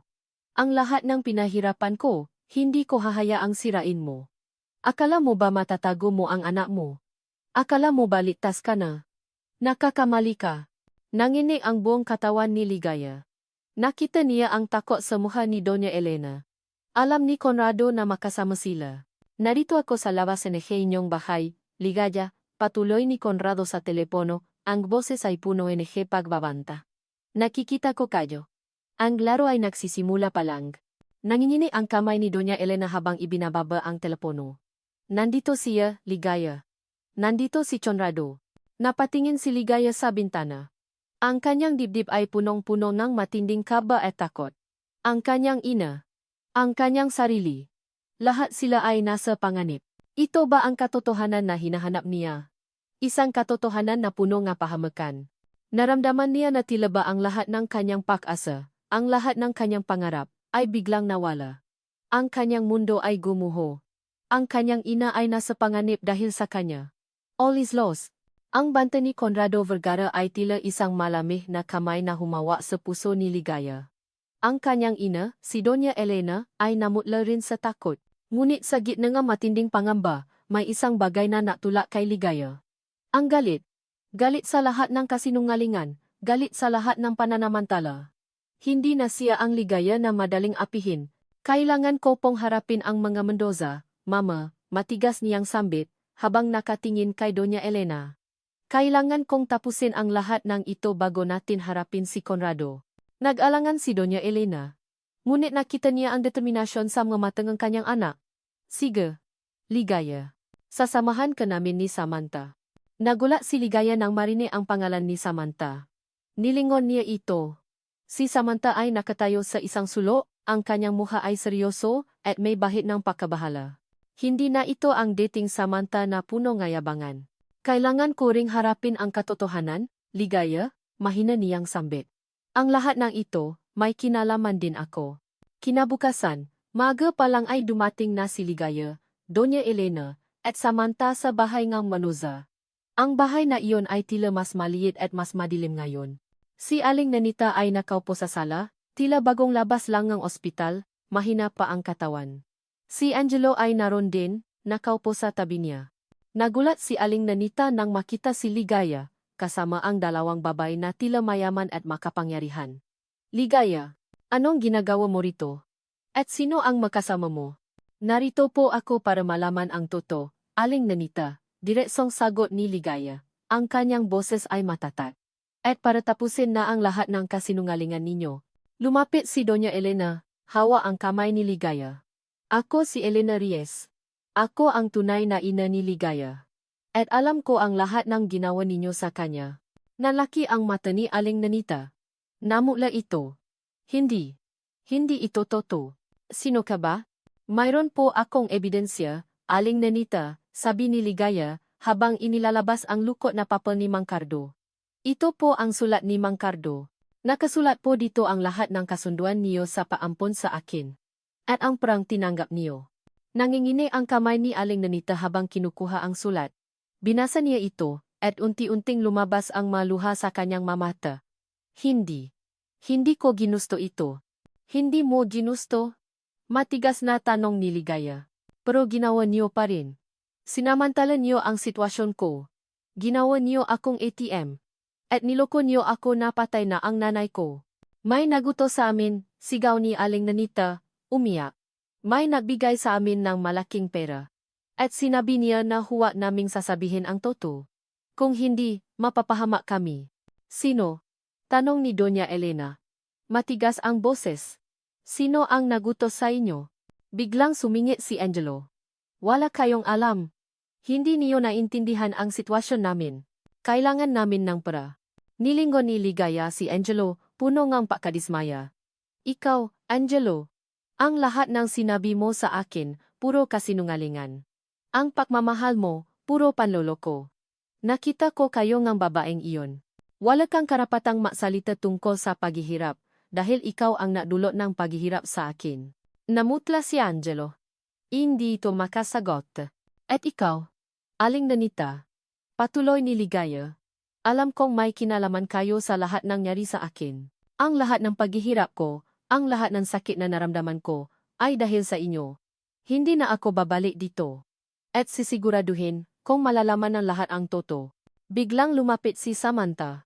Mayroon po kaming madokumento na mapapatunay sa lahat ng sinasabi ninyo, sabi niya, habang inilalabas ang ilang papeles mula sa kanyang bag. Ang transaksyon ng Mendoza sa isang anonymous fund. At ang koneksyon nito sa Vergara Corporation. Nanlaki ang mata ni Aling Nanita. Hindi. Huwag niyo kaming ipapahiya. Mawa kayo sa amin. Maawa? Mapait na ngiti ni Ligaya. Nasaan ang awa niyo sa akin noong panahong naghihirap ako? Nasaan ang awa niyo noong niloloko niyo ako? Sa labas ng bahay. Nagsimulang magtipon ang magkapitbahay, na naakit sa ingay. Ang mga salita ni Ligaya ay umalingaw-ngaw sa buong kalye. Ang mga sikreto ng pamilya Mendoza ay unti-unting nabubunyag. Ang lahat ng kasinungalingan na ito ay matatapos na, matigas na sabi ni Ligaya. Simula ngayon, wala na akong utang na loob sa inyo. At sisiguraduhin kong pananagutin kayo sa batas. Napakagatlabi si Aling Nanita. Ang kanyang muka ay puno ang takot at pagkabahala. Hindi. Huwag. Kung malalaman ito ni Conrado. Mapapahamak kami. Nangako siya sa amin. Nangako siya na poprotektahan kami kung hindi namin sasabihin ang totoo. Nanlaki ang mata ni Ligaya at Doña Elena. Conrado Vergara. Ang pangalan ng ama ni Samantha. Ito na ang kumpirmasyon. Si Conrado nga ang nasa likod ng lahat. Nilingon ni Samantha ang kanyang ina. Ang kanyang mukha ay puno ngang sakit at pakadismaya. Ang kanyang ama. Ang taong kanyang hinahangaan. Ngayon, isang halimaw na naplano ng lahat ng kasinungalingan. Anong pangako ang sinasabi mo, Aling Nanita? Matigas na tanong ni Doña Elena. Nangako siya na bibigyan niya kami ng malaking pera, at poprotektahan kami, kung hindi namin sasabihin ang totoo tungkol kay Ligaya. Sagot ni Aling Nanita, umiiyak. Sinabi niya na huwag naming hahayaang mahanap siya ni Elena. At kung hindi kami susunod, mapapahamak kami. Ang lahat ng pagdududa ay naglaho. Ang lahat ng katanungan ay nasagot. Si Conrado Vergara ang utak sa likod ng lahat ng paghihirap ni Ligaya. Siya ang nagiwalay sa mag-ina. Siya ang nakplano ng lahat. Napakadiin na hawak ni Ligaya sa kamay ni Doña Elena. Ang laban ay nagsisimula pa lang. At sa pagkakataong ito, hindi na sila maisa. Ang katotohanan ay unti-unting lumalabas. Napakabigat ng pakiramdam ni Samantha habang nakatayo siya sa harap ng bahay ng mga Mendoza. Ang nga salita ni Aling Nanita, ang pangalan ng kanyang ama na si Conrado Vergara, ay tila isang malakas na suntok sa kanyang dibdib. Hindi siya makapaniwala. Ang kanyang ama, ang taong kanyang hinahangaan at iginagalang, ang taong naturo sa kanyang lahat ng alam niya sa negosyo, ay isang halimaw. Ang kanyang ama ang naplanong ng lahat ng paghihirap ni Ligaya. Ang kanyang ama ang nagiwalay sa maina. Nilingon niya si Ligaya at Doña Elena. Ang mukha ni Ligaya ay punong sakit, ngunit mayroon ding kakaibang lakas. Ang mukha ni Doña Elena ay puno ng galit at determinasyon. At siya, si Samantha, ay nasa gitna ng lahat ng ito. Ang kanyang mundo ay unti-unting gumuho. Pagdating sa kanilang mansyon, dumiretso si Samantha sa opisina ng kanyang ama. Nakaupo si Conrado sa kanyang mesa, nakangiti, tila walang alam sa nangyari. "Oh, Samantha, narito ka pala?" Bati ni Conrado, kalmado ang boses. "Mayroon akong magandang balita. Malapit na nating makuha ang lahat ng gusto natin mula kay Elena Reyes." Ang kanyang kumpanya ay unti-unting bumabagsak. "Papa, totoo ba ang sinabi ni Aling Nanita?" Diretsong tanong ni Samantha, nanginginig ang boses. "Ikaw ba ang nakplano lahat? Ikaw ba ang nagiwalay kay Ligaya at Doña Elena?" Naiba ang ekspresyon ni Conrado. Ang kanyang ngiti ay unti-unting naglaho. "Anong pinagsasabi mo, Samantha? Sino ang nagsabi sa iyong ganyan? Ang nga Mendoza na iyon ay masinungaling. Huwag kang maniniwala sa kanila. Nakita ko ang nga dokumento, Papa." Sabi ni Samantha. Matigas ang boses. "Ang nga transaksyon sa Shell Corporation. Ang koneksyon sa atin. Alam ko ang lahat." Tumayo si Conrado mula sa kanyang upuan. Lumapit siya kay Samantha. Ang kanyang nga mata ay punong galit. "Samantha, huwag kang maging emosyonal. Sa negosyo, kailangan mong maging matalino. Ang lahat ng ginawa ko ay para sa atin. Para sa kinabukasan mo. Para mapanatili natin ang ating posisyon sa industriya." "Pero, Papa, paano mo nagawa iyon? Paano mo nagawang pahiwalayin ang magina? At paano mo nagawang pahirapan si Ligaya sa loob ng maraming taon?" Tanong ni Samantha, halos umiyak.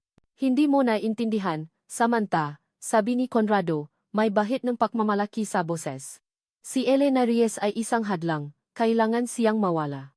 At ang anak niya, isang collateral damage lang. Kailangan mong maging matigas. Samantha, kailangan mong maging walang awa.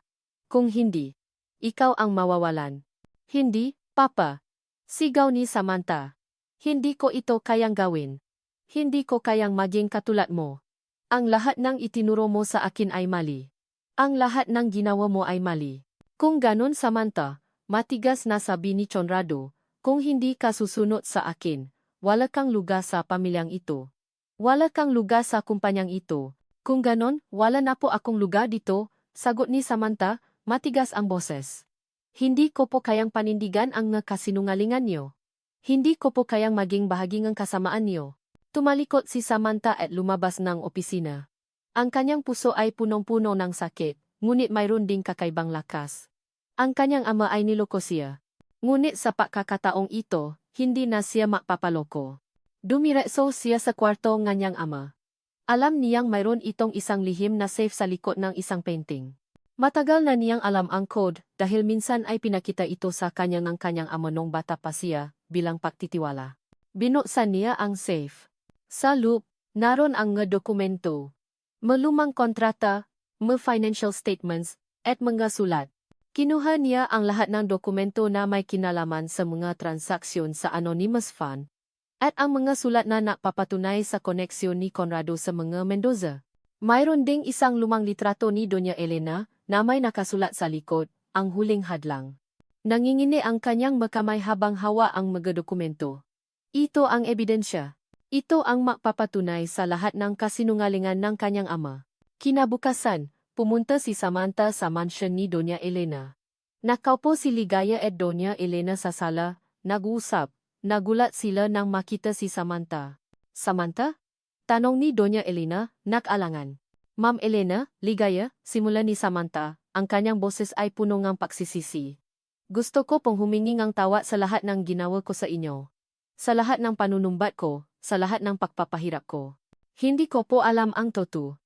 Ginagamit lang po ako ng papa ko. Nanlaki ang mata ni Ligaya.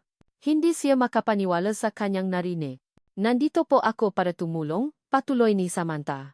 Mayroon po akong maebidensya na mapapatunay sa lahat ng kasalanan ng papa ko. Ito po ang madokumento. Inilapat ni Samantha ang madokumento sa mesa. Kinuha ni Doña Elena ang maito at sinuri. Ang kanyang muha ay unti-unting napunong galit. Ito nga, sabi ni Doña Elena. Ito ang lahat ng kailangan natin. Nilinggon ni Samantha si Ligaya. Ligaya, sana ay mapatawad mo ako. Alam ko marami akong kasalanan sa iyo. Ngunit gusto kong tumulong. Gusto kong itama ang lahat. Napakagatlabi si Ligaya. Ang kanyang puso ay puno ng sari-saring emosyon. Galit, sakit. Ngunit mayroon ding awa para kay Samantha. Nakita niya ang sinseridad sa mga mata nito. Salamat, Samantha, mahina niyang sambit. Salamat sa pagtulong.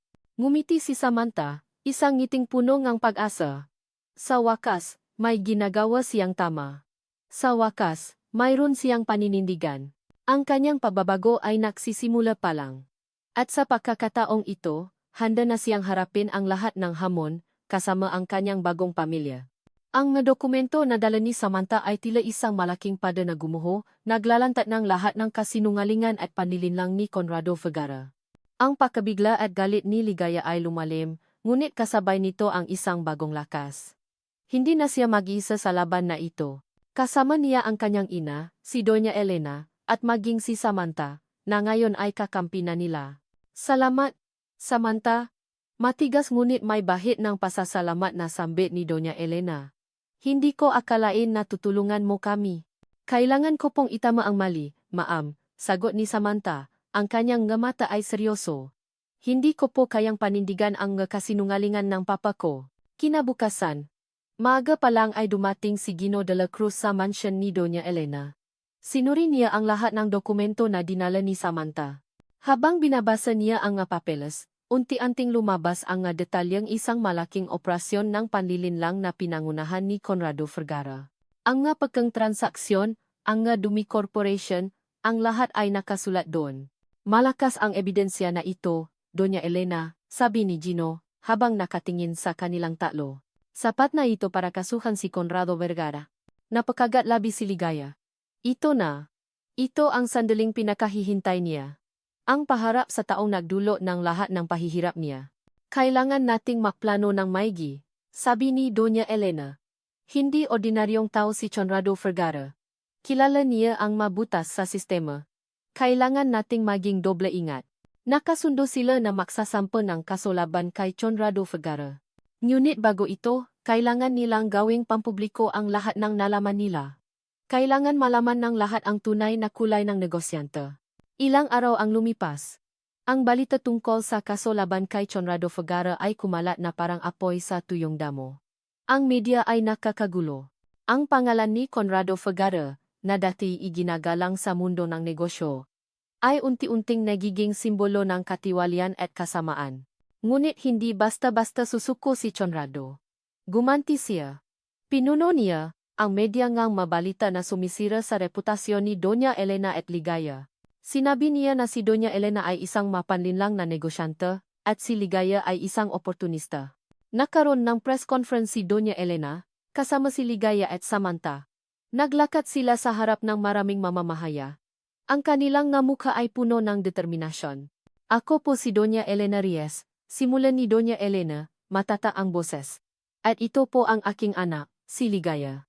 Matagal po namin siyang hinanap, at ngayon po ay nakita na kami. Ngunit ang muling pakikita namin ay puno ng sakit, dahil sa kasamaan ng isang taong ginamit ang aking anak para masira ang aking buhay. Kinuyom ni Ligaya ang kanyang kamao. Hindi na siya natatakot. Oras na para lumaban. Sa loob ng maraming taon, ipinaniwala sa akin na patay na ang aking ina. Sabi ni Ligaya. Ang kanyang boses ay nanginginig. Ngunit may lakas. Pero niloko lang ako. Ginawa akong kasangkapan. At ang taong nasa likod ng lahat ng ito ay walang iba kundi si Conrado Vergara. Nagulat ang mamamahaya. Ang flash ng kamera ay hindi huminto. Mayroon po kaming sapat na ebidensya, patuloy ni Ligaya, habang inilalabas ni Gino de la Cruz ang madokumento. Ang madokumento na mapapatunay sa lahat ng kasalanan ni Conrado Vergara. Lumapit si Samantha, ang kanyang mukha ay seryoso. Ako po si Samantha Vergara. At ako po ang anak ni Conrado Vergara. Ngunit narito po ako para suportahan si Ligaya at Doña Elena. Ang lahat pong nalalaman ko, ang lahat pong nakita ko, ay patunay sa kasamaan ng aking ama. Handa po akong tumestigo laban sa kanya. Ang pahayag ni Samantha ang nadulot ng pinakamalaking pakabigla. Ang sariling anak ni Conrado Vergara ay laban sa kanya. Ito ang pinakamalaking plot twist sa istorya. Ang sumunod na mga araw ay naging magulo. Nakakagulo ang media. Ang pangalan ni Conrado Vergara ay naging laman ng bawat balita. Ang kanyang mga kasinungalingan ay unti-unting nabubunyak sa publiko. Si Conrado, sa kabilang banda, ay nakulong sa kanyang mansyon. Ang kanyang reputasyon ay unti-unting nawawala. Ang kanyang magkaibigan sa negosyo ay unti-unting lumalayo. Ang kanyang mundo ay gumuho. Nang gabing iyon, habang uminom siya ng alak, biglang may kumatok sa kanyang pinto. Ang kanyang abogado, kasama ang ilang pulis. Mr. Vergara, mayroon po kaming warrant of arrest para sa inyo, sabi ng pulis. Mayroon po kayong kasong estafa, kidnapping, at iba pa. Nanlaki ang mata ni Conrado. Hindi. Hindi ito maaring mangyari. Hindi kayo makakakuha ng kahit anong ebidensya laban sa akin. Mayroon na po kaming sapat na ebidensya, Mr. Vergara, sabi nga abogado, habang nakatitik sa kanya. Ang sarili niyo pong anak ang nagbigay ng dokumento. Napaluhot si Conrado. Ang kanyang imperyo ay gumuho. Ang kanyang mundo ay naglaho. Ang lahat ng kasamaan niya ay nagbunga ng kanyang kapahamakan. Kinabukasan, lumabas sa lahat ng balita ang pag-aresto kay Conrado Vergara. Ang kanyang mukha ay puno ng galit at pakabigla habang siya ay inilalabas ng kanyang mansyon. Ang kanyang pangarap na maging pinakamakapangyarihang tao sa industriya ay naglaho. Si Ligaya, Doña Elena, at Samantha ay nakatingin sa telebisyon, kalmado ang kanilang nga mukha. Ang katarungan ay nananaig. Ang laban ay hindi pa tapos, ngunit ang unang hakbang ay nagawa na. Salamat, Mama, mahinasambit ni Ligaya, habang hawa ang kamay ng kanyang ina. Salamat sa lahat, ngumiti si Doña Elena, may luha sa kanyang nga mata. Salamat sa iyo, anak. Salamat at hindi ka sumuko. Nilinggo ni Ligaya si Samantha, na nakatayo sa kanilang tabi. Isang ngiti ang sumilay sa kanyang labi. Ang kanilang ugnayan ay nagsimula sa pot, ngunit natapos sa pagkakaisa. Ang kanilang kwento ay patunay na kahit gaano pagkadilim ang nakaraan, may pag-asa pa rin para sa kinabukasan. Ang hustisya ay natamo, at ang pamilya ay muling nabuo. Ang pag-aresto kay Conrado Vergara ay tila isang malaking hiningangang kaluwagan para kay Ligaya. Ang bigat na matagal nang nakadagan sa kanyang dibdib ay unti-unting naglaho. Ngayon, sa piling ng kanyang tunay na ina, si Doña Elena, at kasama si Samantha, na dati kanyang kawe ngunit ngayon ay kakampi, nagsisimula ang kanyang paglalakbay tungo sa pagaling. Ang maunang araw ay puno nga kuwento. Ikinuwento ni Doña Elena ang lahat ng kanyang pinagdaanan, ang kanyang paghahanap, ang kanyang sakit. At ikinuwento rin ni Ligaya ang kanyang buhay sa piling ng Mama Mendoza, ang kanyang paghihirap, ang kanyang mapangarap na nawala. Sa bawat salita, mas lalong lumalim ang kanilang koneksyon. Patawarin mo ako, anak, sabi ni Doña Elena isang gabi, habang makatabi sila sa sofa, nanonood ng lumang pelikula. Patawarin mo ako sa lahat ng sakit na dinanas mo, kung alam ko lang, kung nalaman ko lang ang totoo. Hindi mo po kasalanan, Mama, sagot ni Ligaya, habang hinahawakan ang kamay ng kanyang ina. Ang mahalaga po ay makasama na tayo ngayon. At malalaman na po ang totoo. Ang bawat araw ay isang proseso ng pagaling. Naglalakad sila sa hardin ng mansion, nakukwentuhan tungkol sa buhay. Nagluluto sila ng makasama, nagtatawanan. Ang simpleng mga sandali na ito ay nabibigay ng kagalakan na matagal nang nawala sa buhay ni Ligaya. Nagsisimula siyang maramdaman ang tunay na pagmamahal ng isang ina, isang pagmamahal na walang kapalit, walang hinihinging anuman. Isang hapon, habang nakakapa si Ligaya sa balkonahe, lumapit si Samantha. Tahimik itong umupo sa tabi niya. Ang dating matigas na mukha ni Samantha ay napalitan ng isang mas malambot na ekspresyon. Ligaya, simula ni Samantha, ang kanyang boses ay mahina. Gusto ko lang ulit humingi ng tawad. Sa lahat ng ginawa ko sa iyo. Sa lahat ng panunumbat ko. Sa lahat ng pagpapahirap ko. Alam kong hindi sapat ang salitang sorry para burahin ang lahat ng sakit na idinulot ko, pero sana. Sana ay mapatawad mo ako. Tumingin si Ligaya kay Samantha. Nakita niya ang sinseridad sa mga mata nito. Walang bakas ng kayabangan. Tanging pagsisisi. Alam ko, Samantha, sagot ni Ligaya. Mahirap kalimutan ang lahat ng nangyari. Pero naiintindihan ko na. Ginagamit ka lang ng papa mo. At nakikita ko na nagbabago ka. Ngumiti si Samantha. Salamat, Ligaya. Malaking bagay sa akin na maintindihan mo ako. Gusto kong bumawi. Gusto kong maging kaibigan mo. Kaibigan, ulit ni Ligaya, at ngumiti rin. Isang bagong simula. Isang bagong ugnayan na nabumula sa abungan nakaraan. Mula nun, mas lalong lumalim ang kanilang pagkakaibigan. Nakukuwentuhan sila tungkol sa trabaho, sa buhay, sa mapangarap. Nakbibigayan sila ng payo. Si Samantha, na dati kanyang pinakamalaking bangungot, ay naging isa sa kanyang pinakamalaking suporta. Sa kumpanya ni Doña Elena, nagsimulang magpakitang gilas si Ligaya. Ang kanyang talino at sipa ay hindi na natatakpan ng takot at paghihirap. Sa bawat proyekto na ipinakakatiwala sa kanya, ipinapakita niya ang kanyang kakayahan. Ang kanyang maideya ay sariwa at makabago. Ang kanyang dedikasyon ay walang kapantay. Ligaya, napakagaling mo. Sabi ni Doña Elena isang araw. Habang tinitignan ang isang presentasyon na ginawa ni Ligaya. Alam kong may malaking potensyal ka. At ngayon, nakikita ko na ito. Ang makasamahan niya sa trabaho, na dati nakatingin sa kanya ng may awa o pagdududa, ay unti-unting napakita ng paggalang. Kinikilala nila ang kanyang talento. Ang kanyang pangalan ay unti-unting nagiging simbolo ng husay at dedikasyon.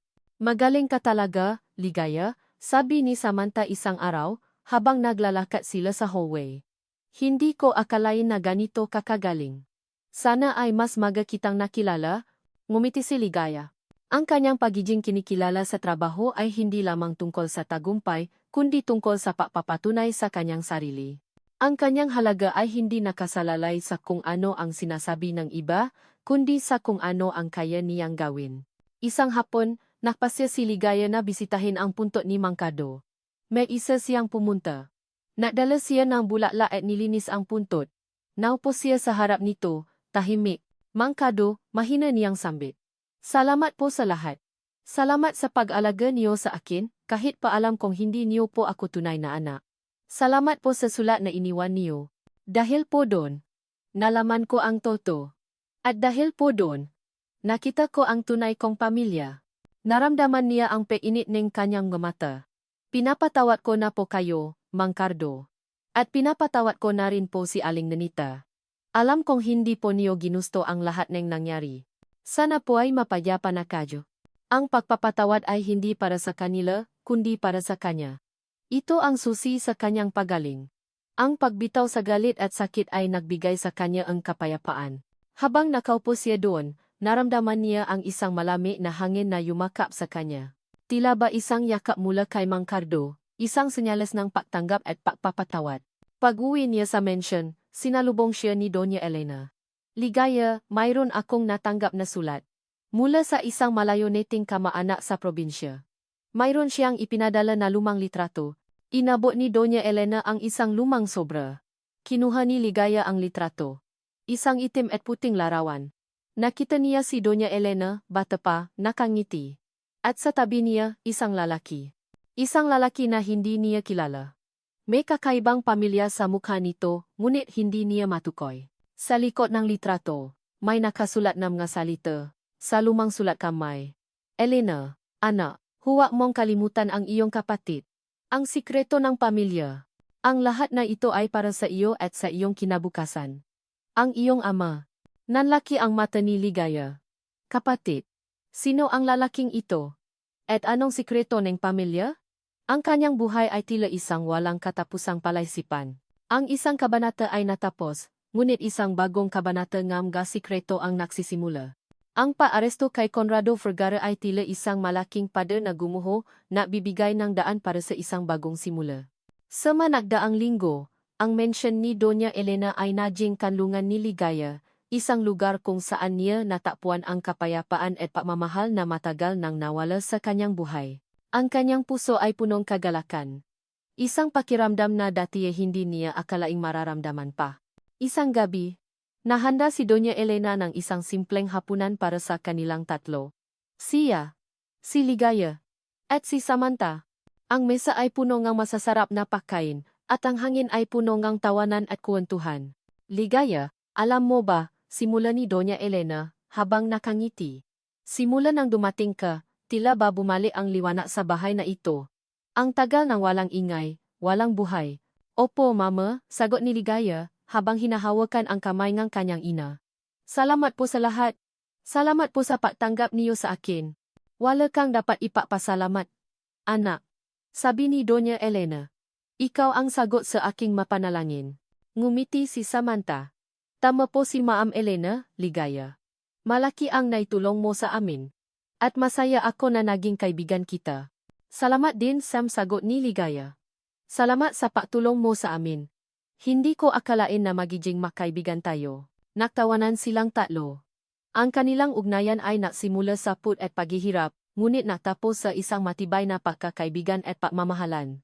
Ang hapunan na iyon ay hindi lamang tungkol sa pagkain, kundi tungkol sa pagdiriwang ng isang bagong pamilya.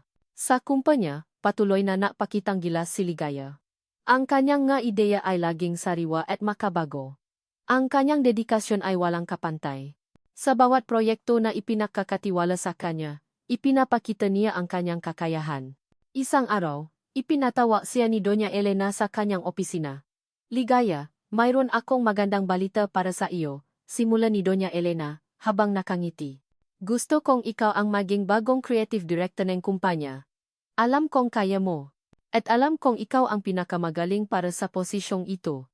Nanlaki ang mata ni Ligaya. Creative Director.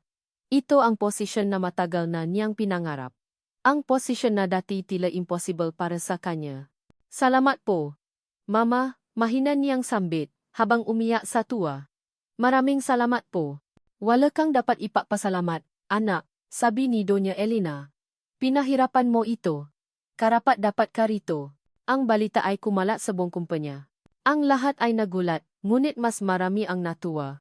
Kinikilala nila ang talento ni Ligaya. Ang kanyang pagiging creative director ay hindi lamang isang tagumpay para sa kanya, kundi isang inspirasyon para sa lahat ng mga empleyado. Nang gabing iyon, habang nakatayo si Ligaya sa balkonahe ng kanyang kwarto, pinakmamasdan niya ang nga ilaw ng siyudad. Ang kanyang buhay ay tila isang mahabang paglalakbay. Mula sa isang madilim na sulok ng Maynila, hanggang sa marangyang mansyon na ito. Mula sa isang babaeng puno ng takot at paghihirap, hanggang sa isang babaeng puno ng lakas at pag-asa. Naisip niya ang lahat ng nangyari. Ang Ma Mendoza, si Angelo, si Conrado Vergara, ang lahat ng sakit na dinanas niya. Ngunit sa huli, ang lahat na iyon ay nadulot ng isang magandang bunga. Ang paghahanap sa kanyang tunay na pamilya. Ang paghahanap sa kanyang sarili. Ang liham mula sa kanyang lolo, na naglalaman ng litrato ng kanyang ina at isang hindi kilalang lalaki, ay nanatili sa kanyang isip. Ang sikreto ng pamilya. Isang bagong palaisipan. Isang bagong kabanata na naghihintay na buksan. Ngunit sa ngayon, masaya siya. Masaya siya sa kung ano ang mayroon siya. Ang kanyang halaga ay hindi nakasalalay sa kung ano ang sinasabi ng iba, kundi sa kung ano ang kaya niyang gawin.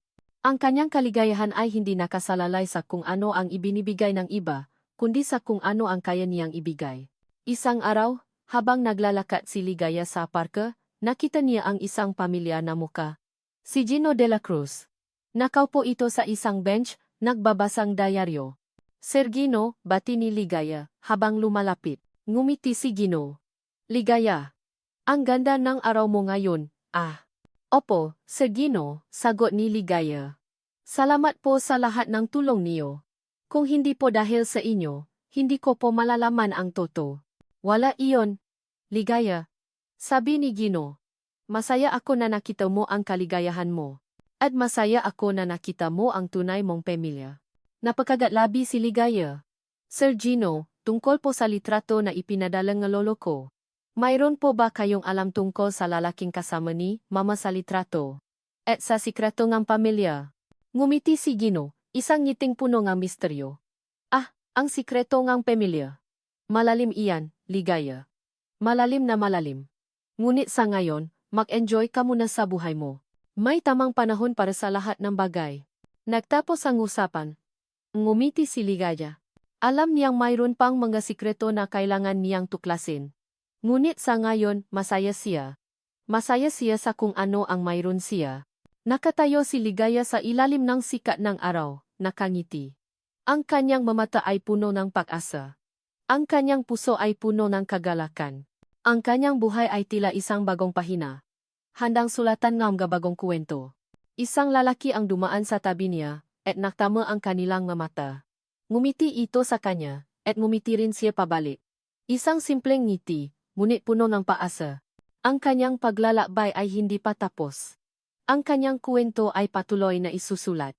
At sa bawat bagong kabanata, alam niyang mas magiging matata siya, mas magiging masaya siya, at mas magiging buo siya.